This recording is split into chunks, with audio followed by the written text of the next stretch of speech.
It was a quiet autumn morning in the mountains of Colorado when I found the message that would shatter everything I believed about my family. My name is Margaret Harlow, though everyone calls me Maggie. I am 68 years old, a widow, and for the past 5 years I have lived alone in the house my late husband Edward built with his own hands. Every Tuesday morning my daughter-in-law Isabel comes over for breakfast. It has been our little tradition since Edward passed away. She says she wants to keep me company, to make sure I do not get too lonely in this big wooden house surrounded by pines and silence. I always appreciated her kindness, or at least I thought I did. That morning, the air smelled of coffee and maple pancakes. Isabel looked perfect as always, hair styled, lipstick flawless, clothes so elegant that even a simple breakfast felt like an occasion. When she left to run some errands, she waved from the porch and said she would see me later that evening. I smiled, waved back, and began cleaning the kitchen. That was when I heard it. A faint buzz from the hallway table. Her phone. Pun. At first I ignored it. I have never been the type to pry. But when it buzzed again, the screen lit up. I glanced over just to see if it might be something urgent. The name on the screen froze me in place. Edward. My husband's smiling face stared back at me. The same man who had been buried 5 years ago. The message below his photo read, "Thursday, same time. Can't wait to see you again." For a moment the world tilted. The air left my lungs. I whispered his name like a prayer I no longer believed in. My hands trembled as I reached for the phone. The room seemed to shrink around me, my heartbeat thundering in my ears. Edward's name, his picture, a new message. From the grave. I should have left it alone. I should have placed the phone back where it was and pretended I never saw it. But something stronger than fear took over me. A desperate, burning need to understand. And that was the moment everything began to fall apart. I told myself there had to be a logical explanation. Maybe Isabel had saved some old texts from Edward. Maybe the number still belonged to someone else. My mind searched for any reason that made sense. But as I unlocked her phone, what I saw erased every comforting thought. There were dozens of messages, not old ones, new ones, the first from just 3 days ago. Each message was signed with the letter E. I scrolled slowly, my breath catching at every line. "See you soon, darling, I miss the way you laugh. Thursday, the lake, same time, same place." And then one that made my stomach twist. "You always look beautiful when you wear the blue dress." The blue dress. I remembered it. Isabel had worn it at our family dinner last month. She said it was new. Edward used to love that color on me. The more I read, the more my hands shook. The texts went back months, all the way to the early summer. Photos were attached. Some of them showed Isabel at a small wooden cabin by a lake. I recognized the pine trees, the shape of the porch, the rusty mailbox. It was the same cabin Edward had owned years ago, the one he claimed to have sold before his heart attack. My pulse quickened as I tapped through the photos. One of them showed a man's arm reaching around Isabel's waist. His hand wore a gold wedding band identical to Edward's. Another showed a shadowed reflection in a window, broad shoulders, gray hair, familiar posture. No matter how much I told myself it could not be him, every detail screamed otherwise.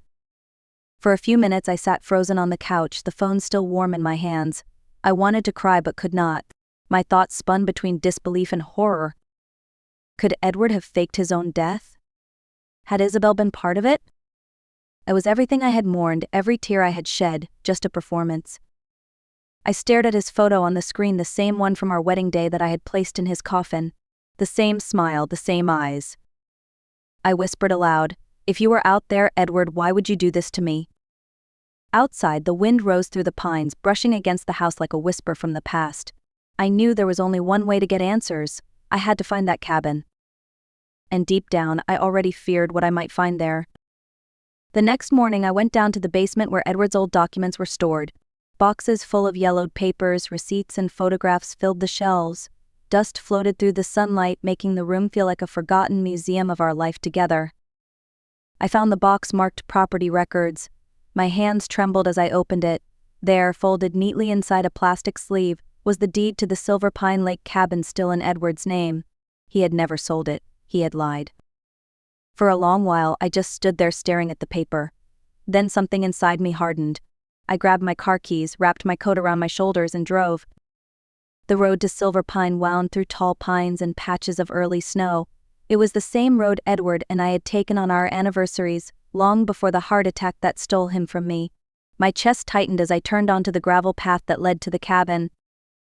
When I reached it, everything looked exactly as I remembered, except it was clean. Fresh firewood stacked neatly by the door, curtains drawn, the faint smell of smoke still in the air. Someone had been here recently.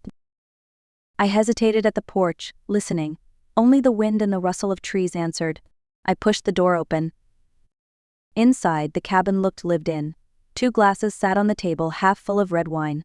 A blue scarf Isabel's was draped over the chair, and hanging by the fireplace was a man's denim jacket I could have sworn belonged to Edward. I touched the fabric, my fingers trembling. It was still warm, as if someone had just worn it. Then I saw the photographs pinned to the corkboard above the desk. Isabel smiling beside a man whose face was turned away. In one of them, I caught a glimpse of his reflection in a mirror, the same silver hair, the same jawline, the same profile as my husband. I stepped back, my heart pounding. A floorboard creaked outside the cabin. Through the window, I saw the faint shadow of a figure moving between the trees. I didn't wait to see who it was. I ran to my car, my breath coming in sharp gasps, and sped down the dirt road. That night, as I sat in the darkness of my living room, one thought repeated in my head like a curse. If Edward was dead, then who was living in that cabin? Sleep never came that night. I sat by the window watching the first snowflakes fall, my mind looping through the same impossible questions. Every creak in the house made me flinch. Every sound of the wind felt like footsteps coming closer. By morning, I decided to do what I had always done when I was lost: go to someone who might have answers. I drove into town to see Sheriff Richard Owens, a man who had known Edward since college. He greeted me with a kind smile, but I could tell he sensed something was wrong. "Richard," I said, keeping my voice steady, "what would you say if I told you someone might have faked their own death?" He frowned, leaning back in his chair. "That's a heavy accusation, Maggie. People don't just fake their deaths. Not without help. Why do you ask?" I forced a smile and shrugged. "Just curious, something I read." He gave me a look that said he didn't believe me but chose not to press. Before I left, he added quietly, "If you think someone's been lying to you, be careful how deep you dig. You might not like what you find." His words stayed with me the whole drive home. That evening, I pulled out the small security camera my son had installed years ago after a break-in. I drove back to the lake under cover of darkness and placed it in the rafters of the cabin, angled toward the front door. The next night, I watched the feed on my laptop. For hours, nothing happened. Then, just before sunset, the door opened. Isabel stepped inside wearing that same blue dress from the photos. A few minutes later, a man followed her in. The camera caught only his profile: silver hair, strong build, the same smile I had kissed for 40 years. I clapped my hand over my mouth, tears burning my eyes. It was him, or someone who looked exactly like him. My husband, my Edward. Alive, or something worse. I didn't remember how I got there. One moment I was staring at the video in disbelief. The next, I was already driving towards Silverpine Lake. My mind screamed at me to stop, but my hands kept gripping the steering wheel tighter, my foot pressed harder on the gas. The cabin appeared through the mist like a ghost from the past. Light poured through the windows. 2 shadows moved inside Isabel, and the man who wore my husband's face. I stepped out of the car, every nerve in my body alive. The cold air bit my skin, but I barely felt it. I walked up to the door, my heart pounding so loudly I thought they might hear it. I knocked once hard. The door opened. He stood there. For a moment, neither of us breathed. The man's eyes widened, shock flickering across his face. He looked just like Edward, same silver hair, same familiar scent of cedar and tobacco, but there was something different in his posture, something heavier in his gaze. "Maggie," he whispered, as if testing the name. My voice shook. "Who are you?" He hesitated, then stepped back, motioning for me to come in. "You'd better sit down. There's a lot you don't know." I didn't move. I could barely stand. Isabel appeared behind him, her face drained of color. "Tell me," I demanded. "Right now." He sighed and rubbed the back of his neck. "My name is Richard Harlow, Edward's twin brother." The words hit me like a blow. "Twin brother?" He nodded. "We were separated at birth, adopted by different families. Edward found me a few years ago when he needed a bone marrow transplant. We kept in touch after that. He told me about you, about Thomas, about his life. Then, when he started having problems at home, he came to me. Problems? I spat the word out. He looked away. Isabel's eyes filled with tears. He said he felt trapped, Richard continued. He wanted to start over, away from everyone. Isabel, he glanced at her. She was part of that plan. They were going to leave together. But before they could, Edward had a heart attack at the cabin. Isabel panicked. She called me. I helped clean things up. My knees gave out. I fell into a chair, the world spinning around me. So you let me bury an empty coffin. You both let me mourn a lie? Richard's voice cracked. I never meant to hurt you. Isabel and we didn't plan to fall in love afterward. It just happened. I stared at them, two faces of betrayal.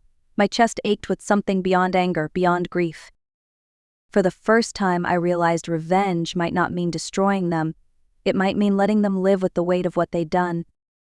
But in that moment, all I could do was whisper the truth that had broken me. You both killed him, just in different ways. I drove home in silence, the road winding through the forest like a scar. I don't remember crying, though my sleeves were damp when I reached the house. I sat by the fireplace until dawn, staring at the flames and listening to the storm outside. The betrayal was too large to fit inside my mind. It was a weight pressing against my chest, threatening to crush me. For days I barely moved. My son Thomas called several times, asking if I was all right. I told him I had caught a cold. How could I explain that the truth was what was making me sick? One evening, as I reheated the same untouched soup for the third time, I caught sight of my reflection in the kitchen window. I looked older, smaller, like the years had folded me in half. Something inside me snapped into focus. I realized I could either let this secret destroy me or I could decide what to do with it. I opened my drawer, pulled out a small bottle of sleeping pills, and for one terrifying moment, I considered ending it. Then another thought surfaced, clearer, colder. I did not need to die for what they had done. They needed to live with it. So I made a plan. The next Sunday, I called Isabel and invited her to dinner. She came, nervous but composed, wearing that same blue dress. The table was set with Edward's old china, candles flickering between us. I poured her a glass of wine and waited until she took a sip before I spoke. I know everything, I said quietly. The cabin. The messages. Richard. Her hand froze midair. The color drained from her face. You will tell Thomas you want a divorce, I continued, my tone calm and steady. You will end things peacefully. If you try to hurt him or my grandson in any way, I will destroy both you and Richard. Do you understand me? She nodded, tears forming in her eyes. I leaned back, my heartbeat finally slowing. Good. Then we can both move on. That night, when she left, I stood at the window and watched her car disappear down the dark road. For the first time in months, I felt something close to peace, not joy, not victory, but control. Within 2 weeks, Isabel filed for divorce.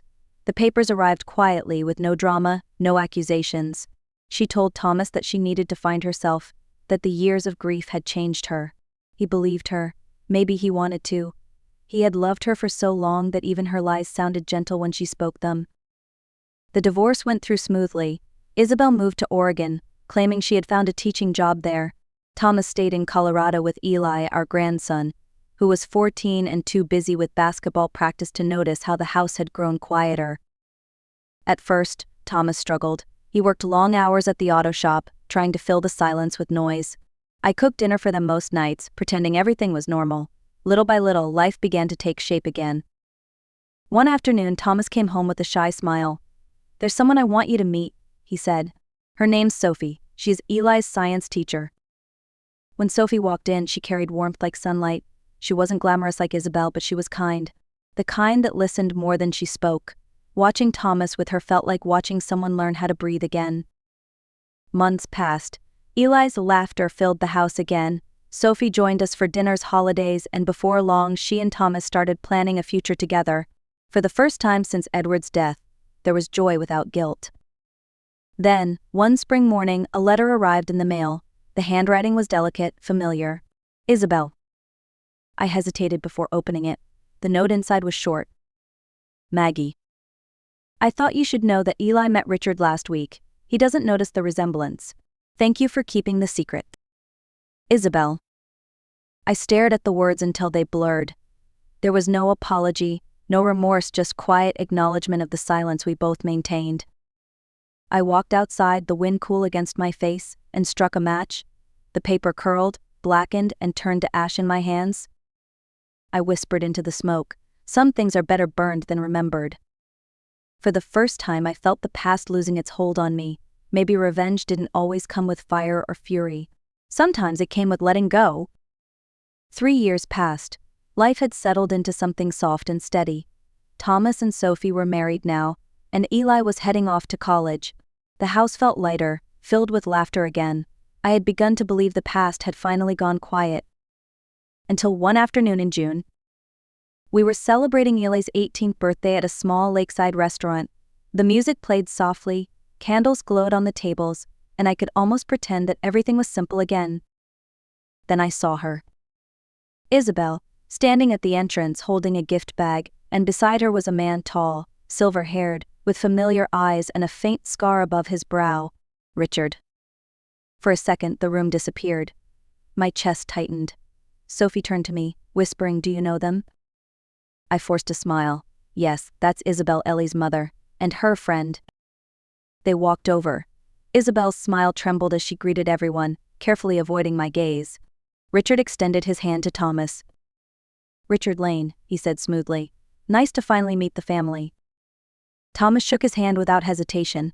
"You look a lot like my father," he joked, half laughing. I felt the air leave my lungs. Isabel's fingers tightened around her glass. Richard chuckled softly, his eyes flicking to mine for just a second. "Maybe just the gray hair," he said. The night went on, polite and calm, but beneath the laughter, a quiet current hummed. We all played our parts, pretending not to notice what lingered in the air, the ghost of a truth too dangerous to name. When the evening ended, Richard helped Isabel with her coat. As they turned to leave, he met my eyes once more and nodded slightly, a silent promise that the secret would stay buried. And I nodded back. Because sometimes peace isn't built on truth, it's built on silence. That night, after the restaurant lights faded and the laughter of my family turned into quiet memories, I sat alone on my porch beneath the Colorado stars. The air smelled of pine and rain. The lake shimmered in the distance, still and dark, holding the reflections of everything we chose not to say. I thought about Edward, the man I had loved, the lies he left behind, the family I had held together with silence. I thought about Isabel, trapped in her own guilt, and Richard wearing my husband's face but carrying a stranger's heart. There was a time when I wanted revenge, when I imagined destroying them the way they had destroyed my trust. But sitting there under that wide, endless sky, I realized that revenge had already happened in its own quiet way. They had to live every day knowing what they'd done, while I had found peace. Forgiveness was too big a word for what I felt. It wasn't forgiveness, not really. It was survival. It was reclaiming the parts of myself that betrayal had tried to steal: my dignity, my calm, my voice. I had survived love, loss, and deception. I had learned that peace doesn't always come from truth. Sometimes, it comes from choosing which truths deserve to live. As the night grew colder, I whispered to the stars, "You didn't win, Edward. None of you did. I did." And maybe, in that moment, the wind carried my words across the lake, past the trees, and into the quiet cabin that still held our ghosts. Because sometimes revenge isn't about hurting others. It's about refusing to let them break you. If this story touched you, share it, leave a comment, and tell me where you're watching from. And remember, silence can be power, but peace is the real revenge.